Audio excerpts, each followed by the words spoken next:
A lone rider appears on the horizon of the Central Asian steppe. As the dust settles, the assembled warriors realize this isn't just another soldier. This is a woman, a princess, and she's about to challenge the greatest wrestlers in the Mongol Empire to single combat, with her hand in marriage as the prize. But here's what they don't know yet. She's already defeated hundreds of men, and every single one of them paid her 10 horses for the privilege of losing. Her name was Khutulun, and by the time her story ends, she would command armies of 40,000 men, reshape the political landscape of Asia, and become so legendary that her tale would inspire stories told 700 years into the future.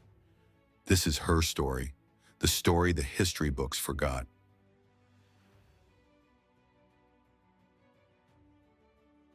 The year is 1260. Across the endless grasslands of Central Asia, the Mongol Empire stretches from the Pacific Ocean to the borders of Europe. It is the largest contiguous land empire in human history, and into this world of conquest and power, a girl is born. Her name is Khutulun, which means bright moon in Mongolian. But there is nothing soft about her destiny. She is born to Genghis Khan, a direct descendant of Genghis Khan himself. Her grandfather is Ugadai Khan, the third great Khan of the Mongol Empire. She has 14 brothers, 14 princes who should, by all traditions, inherit power while she fades into the role expected of Mongol noblewomen. A political marriage to seal an alliance, a life in the shadows of men. But Kaidu is not a typical father, and Khutulun is not a typical daughter. From the moment she can walk, she is trained alongside her brothers, not as a formality, as a warrior. The training is brutal. Mongol children learn to ride before they can properly run. They learn to shoot arrows from horseback at full gallop. They learn to survive on nothing but dried meat and mare's milk for weeks. They learn that weakness means death. Khutulun excels at all of it. By the age of 10, she can ride harder than boys twice her age. By 12, she can wrestle grown men to the ground. By 15, she is training with the elite warriors of her father's guard and winning. But here's what makes her different. She doesn't just match the men, she surpasses them. Imagine the scene. A training ground outside Kaidu's camp, dozens of warriors practicing combat, and in the center, a teenage girl throwing seasoned soldiers to the dirt with techniques that leave them gasping for air. Her brothers watch with a mixture of pride and something else, something that might be fear, because they're beginning to realize something that will change everything. Their sister might be the strongest warrior among them all, but strength alone wouldn't make Khutulun legendary. What happened next would turn her into a figure so powerful that her enemies would tremble at her name. And it started with a decision that shocked the entire Mongol court. By the time Khutulun reaches adulthood, her reputation spreads across the steppes like wildfire. Stories are told in camps from Mongolia to Persia. The princess who fights like a demon, the warrior who has never been defeated, and Genghis Khan watches his daughter with growing admiration and growing concern. The political situation is complicated. The Mongol Empire, once united under Genghis Khan, has fractured into competing khanates. Kaidu himself is in near constant conflict with Kublai Khan, who claims to be the great Khan of all Mongols. Alliances shift like sand. Marriages are weapons. Every daughter of a Khan is a potential treaty. Suitors begin arriving at Kaidu's court. Princes, generals, wealthy merchants, all seeking Khutulun's hand in marriage. She refuses every single one. Her father presses her. "You must marry," he tells her. "It is expected. You are a princess of the golden family. Your marriage could secure alliances we desperately need." And Khutulun makes a proposal that will become legendary. "I will marry," she says, "but only to a man who can defeat me in wrestling. And every man who challenges me and loses must pay me 10 horses." The court is stunned into silence. Wrestling is sacred to the Mongols. It is a test of strength, skill, and honor. And Khutulun is proposing to use it as a marriage contest, a challenge that puts her on equal footing with any man in the empire. Some call it arrogance. Others call it insanity. But Kaidu, after a long moment, smiles. "Very well," he says. "Let the challenges begin." The first challenger arrives within weeks. A prince from a neighboring territory, confident and strong. He brings 10 horses as the wager. The entire camp gathers to watch. The match lasts less than 2 minutes. Khutulun moves like lightning. She feints, grabs, and twists. Before the prince understands what's happening, he's face down in the dirt, his arm wrenched behind his back. The crowd erupts. Khutulun stands, barely breathing hard, and claims her 10 horses. The second challenger comes, then a third, then a 10th, then a 100th. Some are skilled wrestlers. Some are powerful men who believe raw strength will overcome her technique. Some are clever fighters who study her previous matches, looking for weaknesses. None of it matters. Khutulun defeats them all. The collection of horses grows. 10 becomes 100. 100 becomes 1,000. According to Marco Polo, who documented her story, she eventually accumulated over 10,000 horses from defeated suitors. 10,000. But here's what the legend doesn't always tell you. These weren't just victories. These were statements. Every time Khutulun stepped onto that wrestling ground, she was declaring to the entire Mongol world that she was not property to be traded. She was a warrior, an equal, and she would choose her own fate. The matches become events. People travel for weeks just to witness them. Bets are placed, stories are told, and with each victory, Khutulun's legend grows. But there's one match that stands above all others.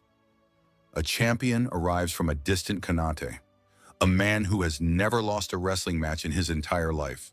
He brings not 10 horses but 100, a fortune that shows his absolute confidence, and he makes Khutulun a promise that will change everything. His name is never recorded in most histories. Some sources call him the champion of champions. Others simply refer to him as the one who almost won. He is massive, taller than most Mongols, with shoulders like a bull and hands that can crush stone. He has defeated over 500 opponents in sanctioned matches. He is trained in the traditional Mongolian wrestling style, but also in the techniques of Persian and Chinese fighters. He is, by every measure, the most formidable opponent Khutulun has ever faced, and he knows it. When he arrives at Kaidu's camp, he doesn't just bring 100 horses, he brings his entire retinue, servants, guards, banners displaying his victories. He makes a spectacle of his arrival, ensuring everyone knows that this is not just another challenger. This is the man who will finally defeat the undefeatable princess. The challenge is accepted, the date is set, and for the first time in years, people begin to wonder, could this be the match where Khutulun finally loses? Even Kaidu shows concern. In private, he speaks with his daughter. You don't have to accept this challenge, he tells her. This man is different. He's a professional wrestler, trained since childhood. There's no shame in refusing. Khutulun looks at her father with those piercing eyes that have seen 100 victories. If I refuse now, she says, everything I've built means nothing. Every victory becomes hollow. Every man I've defeated can claim I only won because I chose my opponents carefully. She pauses. I will fight him, and I will win. The day of the match arrives. The entire camp empties out to watch. This isn't just entertainment anymore. This is history being made one way or another. The champion enters the ring first. He performs the traditional eagle dance, the ritual movements that begin every Mongol wrestling match. His movements are powerful, confident. He's performed this dance hundreds of times before victory. Then Khutulun enters. The crowd goes silent. She wears the traditional wrestling outfit, a small vest that leaves the chest and back exposed, heavy boots, and shorts. It's the same outfit every wrestler wears, man or woman, but on her it carries a different weight. She is not just a wrestler, she is a symbol. The eagle dance begins. She mirrors his movements, but hers are different. Where his are aggressive, hers are fluid. Where his demonstrate raw power, hers show precision. They circle each other, and then the match begins. The champion lunges forward with terrifying speed for a man his size. His hands reach for Khutulun's vest, seeking the grip that has defeated so many opponents. But she's already moving, sliding to the side with a grace that seems impossible. He adjusts, comes at her again. This time he gets a grip. He pulls, using his superior weight to drag her forward. The crowd gasps. No one has ever successfully pulled Khutulun off balance before. But she doesn't resist the pull. She uses it. As he pulls her forward, she drops her weight, rotates, and suddenly his momentum is working against him. He stumbles. For just a fraction of a second, he's off balance. That's all she needs. Khutulun hooks her leg behind his, grabs his vest with both hands and pulls. Physics and leverage do the rest. The champion, all that size, all that strength, all that confidence, crashes to the ground like a felled tree. The impact is so hard that dust explodes in a cloud around them. For a moment, no one breathes. Then Khutulun stands. She extends her arms in the traditional victory pose, and the camp erupts in cheers so loud they can probably be heard in the next territory. The champion lies on his back, staring at the sky, trying to understand how he lost. In less than 30 seconds, his undefeated record has been shattered by a woman half his size. Khutulun claims her 100 horses. She helps the champion to his feet, showing respect to a worthy opponent. And then she does something that surprises everyone. She offers him a position in her father's army. "You are a skilled fighter," she tells him. "Your strength would be valuable in battle. Serve my father and you will have the honor you seek." Some see this as mercy. Others see it as a political masterstroke. By converting her defeated opponents into allies, Khutulun is building not just a legend, but a power base. The champion accepts, and Khutulun walks away from the wrestling ground, knowing that she has just proven something that cannot be denied. She is not just the equal of any man in the empire. She might be superior to all of them. But being the greatest wrestler in the Mongol Empire was just the beginning. What Khutulun did next would take her from legend to legend, because she was about to prove that her skills on the wrestling ground were nothing compared to her genius on the battlefield. Before we continue with Khutulun's incredible story, take a moment to like this video and subscribe to the channel. We're uncovering forgotten heroes like this every week, warriors, rulers, and rebels whose stories deserve to be remembered. Hit that notification bell so you don't miss the next episode, and drop a comment below. Who's your favorite forgotten hero from history? Now back to Khutulun's story, because it's about to get even more intense. The wrestling matches made Khutulun famous, but what she did on the battlefield made her immortal. By 1275, the political situation in Central Asia has reached a breaking point. Kublai Khan, ruling from his capital in China, claims authority over all Mongol territories. Kaidu, Khutulun's father, refuses to acknowledge this claim. He sees Kublai as corrupted by Chinese culture, abandoning the true Mongol way of life.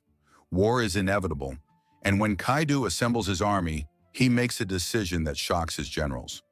He appoints Khutulun as one of his commanders, not a figurehead, not a symbolic position, a real military commander with tactical authority over thousands of warriors. Some of the older generals protest. She is a woman, they argue. The men will not follow her into battle. Kaidu's response is simple. Watch them. Khutulun's first real test comes during a skirmish near the Talas River.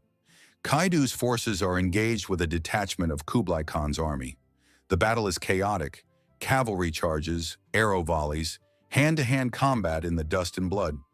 Khutulun rides with a contingent of 300 horsemen. Her mission, flank the enemy position and create chaos in their rear lines. But as they circle around, they discover a problem. The enemy has positioned a reserve force exactly where Khutulun planned to attack.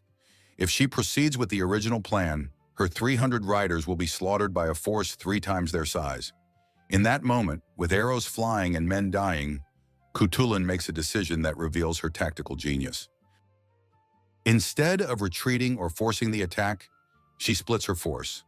200 riders continue the flanking maneuver, making as much noise as possible, creating the illusion of a major attack.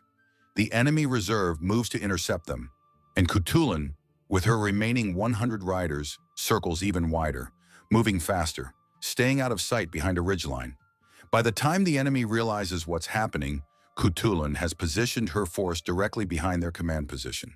She leads the charge herself, screaming a Mongol war cry that freezes the blood of everyone who hears it. The attack is devastating. The enemy command structure collapses. Officers are cut down before they can organize a defense, And in the chaos, Khutulun does something that will become her signature move on the battlefield. She rides directly at an enemy officer, a general based on his armor and banners. He's surrounded by bodyguards, but she doesn't care. She charges through them like they're made of paper. And then, in a move that seems impossible, she leans from her saddle, grabs the general by his armor, and literally pulls him off his horse. She holds him against her side like a sack of grain and rides out of the enemy formation, carrying him as a prisoner. The enemy forces see their general captured by a single warrior. Morale shatters. The battle turns into a rout. Khutulun returns to her father's camp with the captured general. When she throws him at Kaidu's feet, the entire army witnesses it. And from that moment forward, no one questions whether men will follow her into battle. They will, because she wins. This becomes her pattern. Over the next 15 years, Khutulun participates in dozens of battles. She commands forces ranging from hundreds to tens of thousands, and she develops a reputation not just for strength, but for intelligence in warfare. She studies her enemies. She adapts tactics. She understands that Mongol warfare isn't just about charging and overwhelming opponents. It's about mobility, deception, and psychological warfare, and she excels at all of it. According to historical accounts, Khutulun personally captured enemy warriors in combat on multiple occasions. The technique of grabbing an opponent from horseback becomes associated with her specifically. Enemy soldiers begin to fear the sight of a woman warrior charging toward them because they know that if she gets close enough, they're already defeated. But here's what makes Khutulun truly exceptional. She doesn't just fight, she protects. In one recorded incident, a portion of Kaidu's army is ambushed during a retreat. The rear guard is being cut to pieces by pursuing enemy cavalry. The situation is desperate. Men are dying. The entire army could be destroyed if the pursuit isn't stopped. Khutulun doesn't wait for orders. She assembles every available horseman she can find, approximately 2,000 riders, and leads a countercharge directly into the pursuing force. The enemy expects a desperate, disorganized attack. What they get is a perfectly executed cavalry assault that hits them like a hammer. Khutulun's force punches through their formation, wheels around, and attacks again from the opposite direction. The pursuing army breaks and scatters. The rear guard is saved, and Khutulun cements her reputation as not just a warrior, but a leader who will risk everything for her soldiers. Her troops begin to call her the princess who fights like 10 men. But those who serve under her command have a different name for her. They call her the shield of the people. But all this military success created a problem that Khutulun never anticipated. Her power was growing so vast, her legend so large, that it began to threaten the very family she fought to protect. And the conflict that emerged would force her to make an impossible choice. By 1290, Khutulun has become the most powerful of Kaidu's children. Not because she's the eldest, not because she's male, but because she's earned it through 2 decades of unmatched military success. She commands armies, she wins battles, and most importantly, she has her father's absolute trust. Kaidu is growing old. The constant warfare against Kublai Khan has taken its toll. He needs to think about succession, about who will lead his people after he's gone. By tradition, by law, by every expectation of Mongol culture, one of his 14 sons should be his heir. But Kaidu begins to consider something radical. What if Khutulun succeeded him instead? When whispers of this possibility begin to circulate through the court, the reaction is explosive. Khutulun's brothers are outraged. The eldest in particular sees his birthright being stolen by his sister. Advisors warn Kaidu that naming a woman as heir could fracture his entire power base. Allied Khans send messages questioning whether they would honor agreements made with a female ruler. The pressure on Kaidu is immense, and Khutulun watches all of this with growing concern. Because she understands something that others might miss. Her father's favor is becoming a poison. In private councils, Kaidu makes his preference clear. Khutulun is worth any 10 of her brothers, he tells his advisors. She has proven her capability in every way that matters. Why should gender determine who leads when skill could determine it instead? But the advisors push back. The Mongol Empire has never had a female Khan, they argue. The precedent would destabilize everything. Your allies would desert you, Your enemies would see weakness. It's a trap with no good solution. If Kaidu names Khutulun as his heir, he risks civil war among his own children and potential rebellion from his vassals. If he doesn't, he knows he's passing over the most qualified candidate simply because of tradition. And Khutulun finds herself in an impossible position. She loves her father. She has fought beside him for 20 years. She has bled for his cause, won victories that preserved his power. But she's also watching what her success is doing to her family. Her brothers avoid her at gatherings. Whispered conversations stop when she enters a room. She can feel the resentment building like a storm. One night, Khutulun approaches her father in private. "You must choose one of my brothers as your heir," she tells him. Kaidu looks at her with surprise and frustration. "None of them have your skills. None of them have earned what you have earned." "That doesn't matter," Khutulun replies. "If you name me heir, this family will tear itself apart. And when you die, there will be civil war. Everything we fought for will collapse." "So you would step aside?" Kaidu asks. "You would let lesser men take power simply to avoid conflict?" And here Khutulun says something that reveals the depth of her character. "I would preserve what we've built. I would protect our people. If that means I cannot rule, then I cannot rule. But I can still serve." It's a moment of stunning selflessness. She's choosing family unity over personal ambition. She's choosing her people over her own legendary status. But Kaidu isn't ready to let it go. "I will think on this," he tells her. "Perhaps there is another way." Months pass. The succession question remains unresolved. And then something happens that changes everything. Kaidu becomes seriously ill. It's 1301. He's in his 70s, ancient by Mongol standards. Years of warfare and stress have worn him down, and now his body is finally giving out. As he lies dying, the succession crisis reaches its peak. Messengers rush between camps. Brothers position their supporters. The entire Khanate holds its breath, and Khutulun makes a decision. She gathers her brothers together, all 14 of them, and she makes a proposal. "Our father is dying," she says. "We can either fight each other for power, destroying everything he built, or we can come together and choose a leader who can hold this Khanate together." She pauses, looking at each of them. "I propose we support our brother Horus. He is not the strongest warrior. He is not the greatest general, but he is wise, diplomatic, and fair. He can unite our family, and I will serve as his military commander, ensuring our armies remain strong." It's a masterstroke of political strategy. By voluntarily stepping aside and proposing a compromise candidate, Khutulun diffuses the succession crisis before it can become a civil war. Some brothers are suspicious, others are relieved, but ultimately they agree. When Kaidu dies shortly after, Horus becomes Khan, and Khutulun, as promised, becomes his primary military commander. She gives up the throne she could have claimed, but in doing so, she saves her father's legacy and her family's power. But here's the twist that history almost forgot. Khutulun's story doesn't end with her father's death. What she did in the years that followed would prove that she never needed a throne to change the world.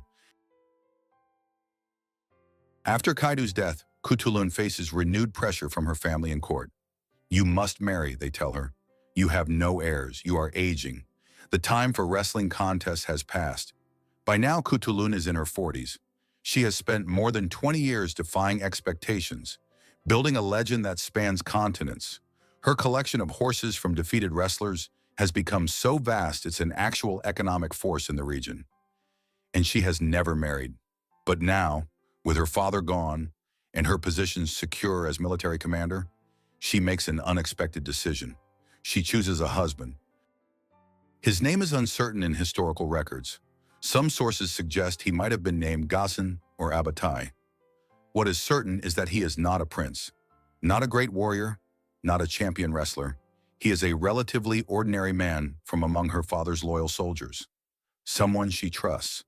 Someone who has served loyally. Someone who, crucially, will never try to control her or diminish her power. The court is scandalized. After all these years of refusing princes and champions, after accumulating a legendary collection of horses and defeating every man who challenged her, she chooses someone completely unexpected. But this is vintage Khutulun. She makes decisions on her own terms always. The marriage is quiet, without the ceremony one would expect for a princess of her status. And notably, Khutulun doesn't give up her military command. She doesn't retreat into domestic life. She continues to lead armies, continues to ride into battle, continues to be the warrior she has always been. Her husband becomes something unusual in Mongol society, a man defined not by his own achievements, but by his wife's legend. And according to the limited records we have, he seems perfectly content with this arrangement. But there's a darker current running beneath this seemingly happy resolution. Whispers begin to circulate, rumors, dark accusations. Some claim that Khutulun poisoned her father to prevent him from naming her brothers as heirs. Others suggest she killed several brothers in secret to maintain her power.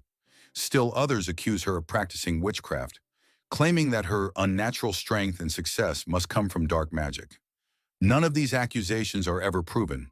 None are based on credible evidence, but they persist in the historical record recorded by chroniclers who can't quite accept that a woman could achieve what Khutulun achieved through skill and merit alone. This is the double-edged sword of her legacy. She is so exceptional that people literally cannot believe she's real. They invent supernatural explanations. They fabricate crimes. They create narratives that make sense to their worldview, even when those narratives contradict all evidence. But Khutulun ignores the rumors. She has more important work to do. Under her brother Oris's rule, with Khutulun as military commander, the Khanate remains strong. She continues to lead campaigns, continues to win battles, continues to be the shield that protects her people. The historical record becomes unclear in her final years. Some sources suggest she died in battle, falling in combat like a true warrior. Others indicate she died of natural causes, surrounded by her family. The truth is lost to time. What we know for certain is this. By the time of her death, Khutulun had served as a military commander for over 30 years. She had participated in dozens of major battles. She had personally captured enemy warriors in combat more times than could be counted. She had accumulated a fortune in horses from defeated wrestling challengers. She had influenced the succession of one of the most powerful Khanates in the Mongol Empire. And she had done all of it while being a woman in a world that insisted women couldn't do any of it. But here's where Khutulun's story takes its most intriguing turn. After her death, her legend doesn't fade. Instead, it transforms. 700 years after Khutulun's death, her story resurfaces in the most unexpected way. In the 13th century, a Venetian traveler named Marco Polo journeys through the Mongol Empire. He spends years in Kublai Khan's court, documenting everything he sees. And when he returns to Europe, he writes a book, The Travels of Marco Polo. In this book, he tells the story of a warrior princess, a woman who defeats all challengers in wrestling, a woman who rides into battle and captures enemy soldiers with her bare hands. He calls her Aigyarn, possibly a corruption of Ayurug, one of Khutulun's other names. European readers are fascinated and skeptical in equal measure. A woman warrior, defeating men in combat, commanding armies? Surely this is exaggeration. Oriental fantasy, the kind of tale travelers tell to make their journeys seem more exotic. But the story persists. In the 18th century, an Italian playwright named Carlo Gossi writes a theatrical work called Turandot. It tells the story of a Chinese princess who challenges suitors to answer riddles, executing those who fail. The princess's name, Turandot, is derived from Turandot, daughter of Turan, a reference to Central Asian origins. The story is clearly inspired by Khutulun's wrestling challenges, though transformed through centuries of retelling. Then in the early 20th century, Italian composer Giacomo Puccini adapts Gossi's play into an opera. Turandot becomes one of the most famous operas in the world. The princess's aria, in Questa Regia, is performed in opera houses from New York to Sydney. Millions of people watch this opera. They see a strong, unconquerable princess who refuses to submit to any man's authority. They hear her declare her power and independence in soaring music. And almost none of them realize they're watching a story that began with a real woman on the Mongol steppe 700 years earlier. But Khutulun's influence extends beyond opera. In Mongolia today, She is remembered as a national hero. Traditional Mongolian wrestling tournaments honor her memory. Young girls are taught her story as an example of what Mongol women can achieve. Modern scholars studying the Mongol Empire have begun to reassess her historical importance. For centuries, she was treated as a curiosity, an interesting footnote in her father's biography. But contemporary historians recognize her as a significant political and military figure in her own right. She proved that gender restrictions were cultural constructs, not natural laws. She demonstrated that women could excel in traditionally male domains when given the opportunity and training. She showed that leadership ability had nothing to do with what was between someone's legs and everything to do with what was between their ears. And she did all of this without modern feminism, without contemporary discussions of gender equality, without any of the philosophical frameworks we use today to discuss these issues. She simply did it. She became the person she was capable of becoming, regardless of what society expected. But here's the most remarkable aspect of Khutulun's legacy. She never asked permission. She didn't petition her father to let her train as a warrior. She simply trained. She didn't request permission to refuse marriage. She simply refused. She didn't ask if she could command armies. She simply commanded. She lived by a principle that would be radical in the 13th century and remains radical today. The only permission you need to be extraordinary is your own. But there's one final twist to Khutulun's story, one last detail that changes everything. Remember all those accusations? The whispers that she poisoned her father? The rumors of witchcraft? The suggestions that she murdered her brothers? Modern historians have investigated these claims thoroughly. They've examined the available evidence, cross-referenced sources, analyzed the political context. And here's what they've concluded. The accusations were almost certainly fabricated by later chroniclers who couldn't reconcile Khutulun's success with their beliefs about gender. Think about it. If Khutulun had actually poisoned her father or murdered her brothers, why would she voluntarily step aside from succession?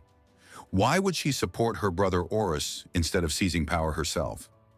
Why would she continue serving as a military commander rather than claiming the throne? The accusations make no sense given her actual behavior. What makes perfect sense is that male chroniclers, writing decades or centuries after her death, looked at her exceptional achievements and invented explanations that fit their worldview. She couldn't be successful because of skill, so she must have used poison.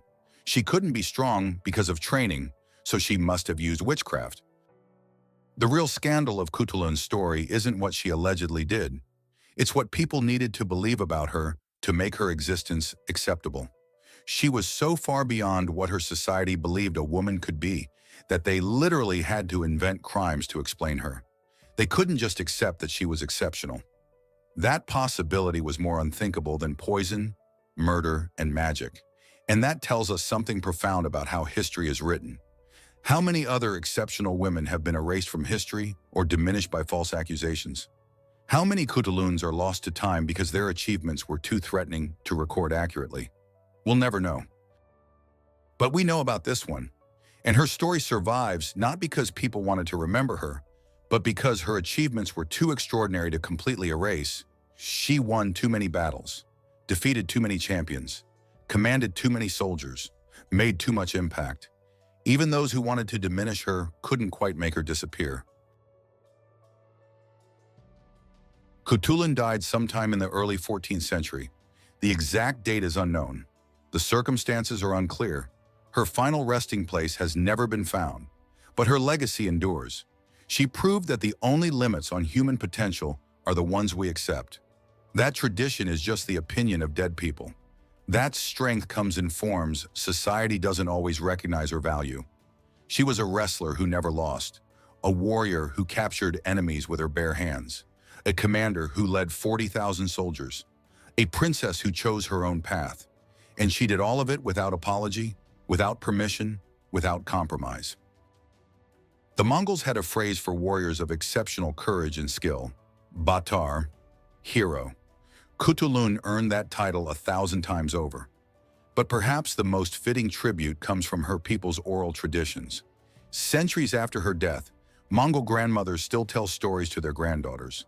Stories of a princess who was stronger than any man. a warrior who rode like thunder, a woman who proved that nothing, not tradition, not expectation, not the weight of an entire empire's assumptions, could cage a person determined to be free. They end these stories with a simple phrase: be like Khutulun, be strong, be brave, be yourself no matter what the world says. That's her real legacy, not the battles won or the challengers defeated, but the possibility she represented, the door she kicked open for everyone who came after. Khutulun proved something that needed proving. That is still being proven today, 700 years later. That heroism doesn't have a gender, that strength comes in many forms, and that one person, refusing to accept the world's limitations, can change what everyone believes is possible. If Khutulun's story moved you, inspired you, or made you think differently about what's possible, do me a favor, hit that like button. It helps more people discover these forgotten heroes. Subscribe to the channel and turn on notifications. Every week we're uncovering stories like this. Warriors, rulers, rebels, and visionaries whose names should be legendary, but have been erased by time. And here's something I'm curious about. Drop a comment and tell me, what surprised you most about Khutulun's story? Was it her wrestling victories? Her military command? The fact that her legend inspired one of the world's most famous operas? Or maybe you know about another forgotten hero whose story deserves to be told. Share their name in the comments. Your suggestion could become the next episode.